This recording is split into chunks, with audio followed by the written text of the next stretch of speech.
Hello everyone. সবাই এই আজকে মোটামুটি সবাই ফোনে আজকে কালকে দিয়ে সবাই দেখতে পাচ্ছ, সবার ফোনে আশা করি এসছে নিউজ ফিডে এই যে হোলি ফ্লাওয়ার স্কুলের যে বাচ্চাটার ঘটনা।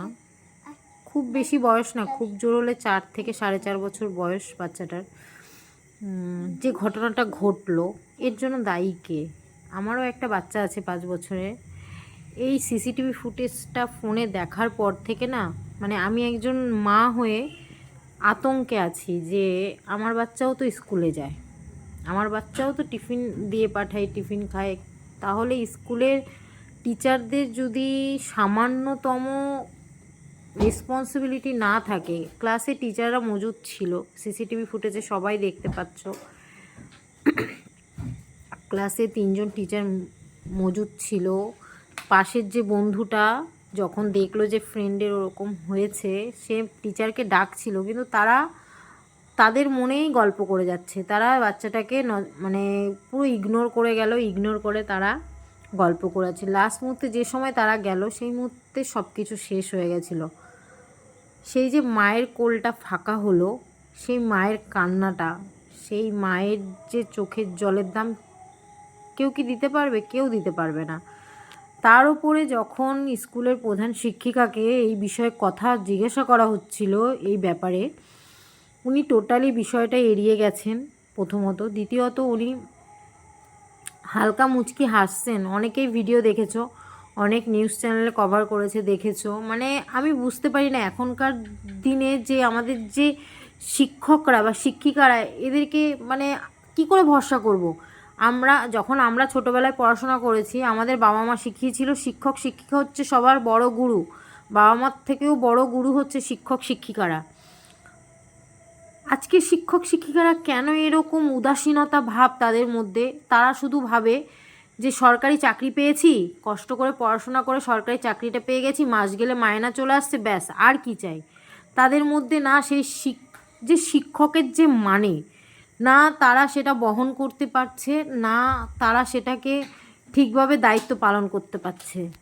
আজকে সমাজে দাঁড়িয়ে শিক্ষক শিক্ষিকা এই কথাটা একটা হাস্যকর হয়ে উঠেছে।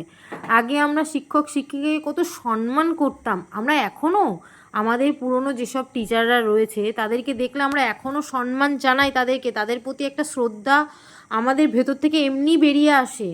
কিন্তু এখনকার এই যে নতুন যারা শিক্ষক শিক্ষিকারা, এরা এত উদাসীনতা আর এত কি বলবো, নিজেরটুকু ভাবে, চাকরি পেয়ে গেছি, মাস গেলে মায়না ঢুকছে, ব্যাস, আর কোনো দায়িত্ব আমাদের নেই। এমনও স্কুল আছে দেখেছি, ক্লাস টিচাররা কোনো টাইম মেনটেন করে স্কুলে আসেন না, যখন খুশি যে যখন খুশি আসেন। সবাই নিউজে কম বেশি অনেক নিউজ দেখি, বাট এই যে হোলি ফ্লাওয়ারের যে স্কুলের যে ঘটনাটা, এটা সত্যি আমাদের এই যে নতুন যারা আমরা বাবা মা না, এখন আমাদের সবাইকে কিন্তু ভাবিয়ে তুলেছে। একটা ভাবনার বিষয়, চিন্তার বিষয়। জানি না এই সমাজ কবে সুস্থ হয়ে উঠবে বা মানুষের মধ্যে কবে বিবেক জেগে উঠবে। সত্যিই জানি না মানুষের মধ্যে কবে বিবেক জেগে উঠবে। তবে ভগবানের কাছে প্রার্থনা করি, শিক্ষক শিক্ষিকাকে তো আমরা গুরু রূপে দেখি, তারা যেন এই গুরুর মর্যাদা, গুরু নামটার মর্যাদা রাখতে পারে।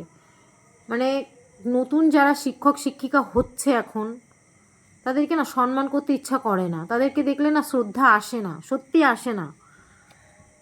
তাদের মধ্যে কোনো রেসপন্সিবিলিটি নেই, কোনো দায়িত্ব নেই, উদাসীনতা, তাদের মধ্যে শুধু উদাসীনতা ভর্তি। স্কুলে কে কোন কবে কোন চুড়িদার পরে যাব, কবে কোন শাড়ি পরে যাব, কে কোন অর্নামেন্টস বানালো, আমাকেও বানাতে হবে, এই জিনিসগুলো না এখন ট্রেন্ডে চলছে। শিক্ষক শিক্ষিকা যেন ট্রেন্ডিংয়ে চলছে।